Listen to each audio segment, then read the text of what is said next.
আসসালামু আলাইকুম everyone, welcome back to my another new blog. আশা করছি সবাই ভালো আছেন আল্লাহর অশেষ রহমতে।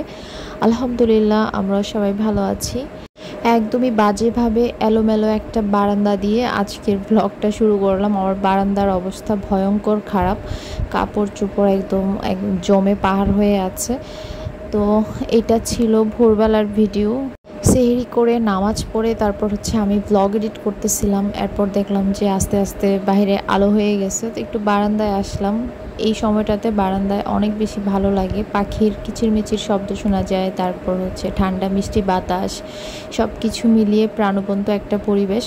যে পরিবেশটা সবসময়ই মিস করা হয়, কারণ সকালবেলা উঠে বাহিরেও যাওয়া হয় না, আর এরকম সবসময় প্রতিদিন বারান্দাও আসা হয় না। তো আজকে এডিট করতে করতে একটু মন চাইলো যে এখানে একটু সময় কাটাবো, তাই চলে আসলাম। তো আপনাদের সাথে আজকে ভোরের ওয়েদারটা একটু শেয়ার করছি। খুবই ঠান্ডা একটা পরিবেশ। সত্যি ভোরের পরিবেশটা এত বেশি স্নিগ্ধ হয় যে মন ভালো হয়ে যায়। মন খারাপ থাকলেও খুবই ভালো লাগতেছিল। আরিশের বাবা ঘুমাই গেছে, আমি ব্লগ এডিট করতে করতে আমারও পরে ঘুম চলে গেছে। প্রথম দিকে ঘুম থাকে, তারপর একটু জেগে থাকলে আবার ঘুম চলে যায়। তো এখন গিয়ে আবারও ঘুমাবো। আর আমি গতকালকে বলছিলাম না আপনাদের সাথে যে দুইটা ব্লগ শেয়ার করব। পরে আমি যে ব্লগটা আমার দেওয়ার কথা ছিল সকালবেলা, সেটা আমি আপলোড করতেই ভুলে গেছি। আর সেটা আমার কখন মনে হয়েছে জানেন? ব্লগ আপলোড করার কথা ইফতারের আগ মুহূর্তে। তো মনে হওয়া মাত্রই আমি ব্লগটা দিয়ে দিয়েছি। আর বোকার মতো এমন একটা টাইমে ব্লগ দিয়েছি যে টাইমে সবাই ব্যস্ত থাকে ইফতার তৈরিতে, ঘরের কাজে। আর ওই সময়টাতে আসলে কেউ মোবাইলে এঙ্গেজ থাকে না। তো একটুখানি মনে হওয়ার পর সাথে সাথেই আমি ব্লগটা দিয়েছি। বাট সেই ব্লগ আমি দেওয়ার কথা ছিল সকালবেলা, কাজে কাজে একটার পর একটা, তারপর আমি ভুলেই গেছি। আর গতকালকে আমার আব্বু, আমার বোন আসছিল আমার বাসায়। সেই ব্লগটা ইনশাল্লাহ দেখি আজকে যদি পারি ইফতারের পর শেয়ার করে দেবো, আর তা না হলে কালকে আপনারা দেখবেন আমি যে কি বড় একটা সারপ্রাইজ পেয়েছিলাম গতকালকে। আলহামদুলিল্লাহ, আমার জীবনের বেস্ট একটা সারপ্রাইজ ছিল। তো সব কিছু বলবো ওই ব্লগটাতেই। তো সে কারণে কালকে একটু বেশি ব্যস্ত ছিলাম, যার কারণে আমি ব্লগ দেওয়ার কথাই ভুলে গেছি। যে জায়গায় আমি সকালবেলা বলছিলাম যে ভিডিওতে দুইটা ব্লগ দিব, ওই জায়গায় আমি একটা ব্লগ দিতেই ভুলে গেছি। তো পরে আর দুইটা ব্লগ দেয়া হয় নাই। আর যারা গতকালকের ভিডিও দেখেন নাই, দেখে আসতে পারেন, অনেকেই হয়তো বা দেখেন নাই। তারপর আর কি ঘুম থেকে উঠে এখানে বাজার গুছাবো। এখন আরিশের বাবা উঠে বাজার করতে গেছিলো, তো বাজার করে নিয়ে আসছে। এখন এগুলা গুছিয়ে রাখবো ধুয়ে টুয়ে। তো ও বাজার আনার পর সে নিজেই আবার বের করে দেয়। এখানে ছিল একটা ছোট্ট ইলিশ মাছ, তারপর চিংড়ি মাছ, রূপচাঁদা মাছ, আর যেটাকে আপনারা চিটাগংয়ের মানুষ বলেন নারকেলি মাছ, আর আমি বলি সুরমা মাছ। আমি সুরমা মাছ বলি কারণ চিটাগং আসার পর যতবারই মাছটা কেনা হয়েছে দোকানদাররাই বলে এটা নাকি সুরমা মাছ। তো সেই হিসেবে এটা আমার কাছে সুরমা মাছ হিসেবেই পরিচিত। তবে আমি সুরমা মাছ বললে অনেকেরই কমপ্লেইন থাকে চিটাগংয়ের যারা আছেন যে আপু এটা সুরমা মাছ না, তো এটাকে কেন আপনি সুরমা মাছ বারবার বলেন। সুরমা মাছ কিন্তু অনেক বড় সাইজেরও একটা হয়, দুইটার টেস্ট দুই রকমের হয় সুরমা মাছটা। তো এই মাছটা না খেতে একদম পুরা ইলিশ মাছের মতো। এই যে সুরমা মাছটা আজকে আনলো। আর এখানে রূপচাঁদা মাছ। তো সব মাছই কাটাই নিয়ে আসছে। আর আজকে অল্প কিছুই চিংড়ি মাছ এনেছে, ফ্রিজে চিংড়ি মাছ আরও আছে। তো বেশি করে বাজার আনতে নিষেধ করি, কারণ ঈদে তো আমরা আবার বাড়িতে চলে যাব। তো বাড়িতে যাওয়ার আগে আমি অ্যাজ ওয়েল সবসময় ফ্রিজ একদম ক্লিন করে যাই, সব কিছু শেষ করে ফ্রিজে কিছু রেখে যাই না, যেহেতু আমি গেলে অনেক দিন থাকা হয়। তো ফ্রিজে জিনিসপত্র রাখি না, আর ও তো রান্না করে খেতে পারে না। আর অনেক দিন পর্যন্ত ফ্রিজে মাছ মাংস জমা থাকলে ওইটা খেতে আর টেস্ট লাগে না, মাছগুলা কেমন শুটকি শুটকি টাইপ লাগে। তো সেজন্য আমি বাড়িতে যাওয়ার আগে লিমিটেড বাজার করাই, যেন আমরা খেয়ে শেষ করে যেতে পারি আর কি। তো এখন এই মাছগুলোকে আমি ধুয়ে তারপর প্যাকেট করে ফ্রিজে রাখবো। আর এদিকে আনারস নিয়ে আসছে একটা, ছিলে কাটিয়ে এটাকে আবার একটু মাঝখান থেকে ডিজাইন করে দিছে। পুরোটাতেই নাকি এরকম ডিজাইন করতো। ডিজাইন বলতে কি, ওই যে আনারসের চোখগুলাকে খুলে ফেলতো আর কি। যাই হোক, তাড়াতাড়ি করে বাজারগুলো গুছিয়ে তারপর গোসল করে নামাজ পড়ে এখন দুপুরবেলায় রেডি হয়ে নিলাম। এখন বাজে দুপুর 3:30।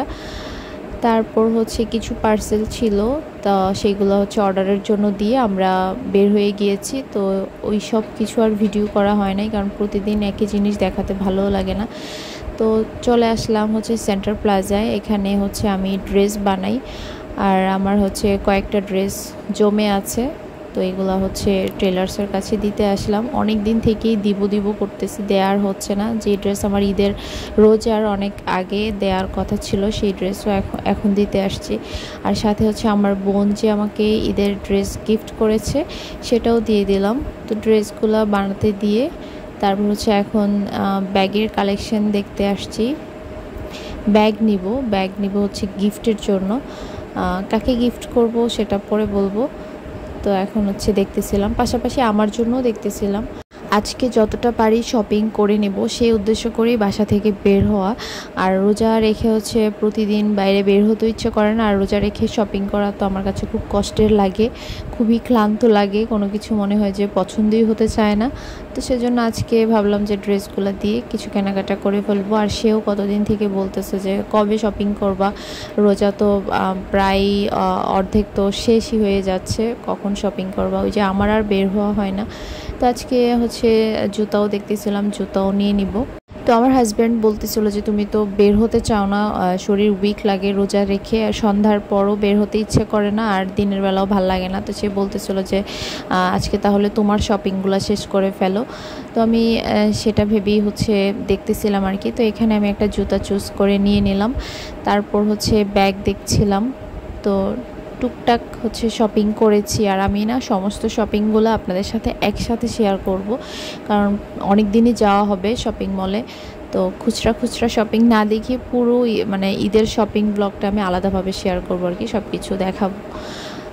তো এখানে আমি নিজের জন্য ব্যাগ দেখতেছিলাম, আমার হচ্ছে আমি যাকে গিফট করব তার জন্য দেখতেছিলাম।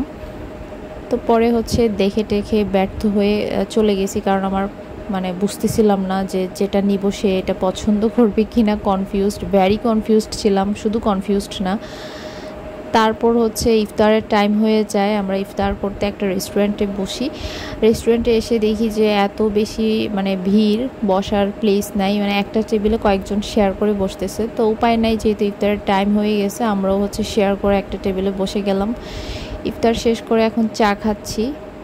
ইফতারের পর শরীর এত বেশি উইক লাগে, তখন মন চায় যে বিছানা টানে আর কি। নামাজটা শেষ করে তারপর মানে মনে হয় যে আমাদেরকে বিছানা টানতেছে, একটু গিয়ে বিছানায় শুই। তো আজকে এরকম লাগতেছিল, ওকে বলতেছিলাম যে চলো বাসায় চলে যাই। তারপর হচ্ছে আবার চিন্তা করলাম যে না, বের হয়েছি আজকে, ইফতারের পরে একটু ঘুরে টুরে যতটুকু পারি কেনাকাটা শেষ করব। তারপর হচ্ছে চলে আসলাম 3 পিস কিনতে। তো আমি আর আনস্টিচ কিনবো না, আমি আনস্টিচ কিনলে হবে কি মানে বানাতে দিতে আবার দেরি হয়ে যাবে। আজকে তো দিয়ে আসলাম 4টা, আর আনস্টিচ না কিনে চিন্তা করতেছি রেডিমেড কিনে ফেলবো। গত ঈদেও আমি রেডিমেডই কিনেছি। তো এখানে ভাইয়ারা কিছু আনস্টিচ 3 পিস দেখাচ্ছিল, এগুলো ইন্ডিয়ান 3 পিস। এখান থেকে কয়েকটা 3 পিস আমার পছন্দ হয়েছে, বাট আমি নিব না, এখন হচ্ছে আমার বানানোর খুব একটা টাইম নেই। আর এখানে হচ্ছে রেডি একটা 3 পিস দেখিয়েছে, যেটা আমার কাছে ভালোই লাগছে মোটামুটি। কালারটা পছন্দ হচ্ছিল না, এমনিতে অল ওভার ভাল লাগছে, বিশেষ করে ওড়নাটা অনেক বেশি সুন্দর। এই যে এটা হচ্ছে ওড়নাটা। আরিশের বাবাকে বললাম যে একটু দেখাও 3 পিসটা, আমি ভিডিও করতেছি। এটার কালার থাকলে আমি নিয়ে নিতাম, বাট এই কালারের 3 পিস আমার অনেকগুলো আছে, এই কালারটা আমার এখন আর পরতে ইচ্ছে করতেছে না। যদিও এই কালারটা আমাকে অনেক মানায়, কিন্তু এই কালারের মানে একদম সেম কালারের 3 পিস আমার অনেক আছে। তো একটু ডিফারেন্ট কালার চাচ্ছিলাম, তো হচ্ছিল না। তারপর আবার ও বললো যে চলো তাহলে শাড়িটা কিনে ফেলো। তারপর আবার নিয়ে আসলো শাড়ির দোকানে। এখন এখানে হচ্ছে বসে বসে একটু শাড়ি দেখবো।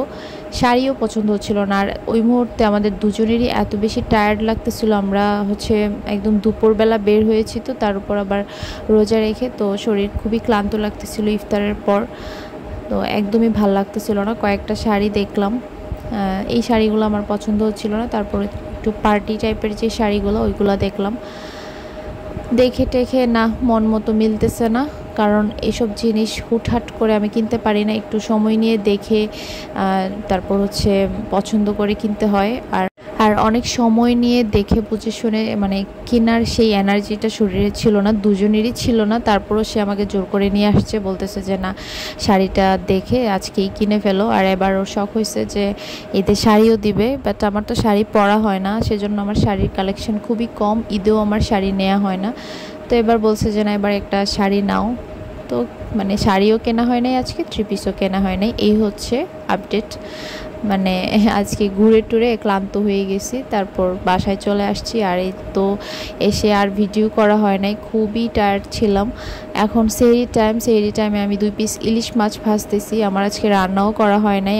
বাসায় এসে রেস্ট নিয়ে তারপর হচ্ছে আমি জাস্ট 2টা ডিম ভুনা করে নিয়েছি, আর আগের একটু তরকারি ভাজিটা যে ছিল সেগুলোও গরম করে নিয়েছি, কারণ আমি খাবার ফেলতে আমার খুব কষ্ট লাগে। আগের দিনের তরকারি ছিল, তো গরম করে নিয়েছি, আমরা হচ্ছে খেয়ে নিব। আর এদিকে 2 পিস ইলিশ মাছ ভেজে নিলাম।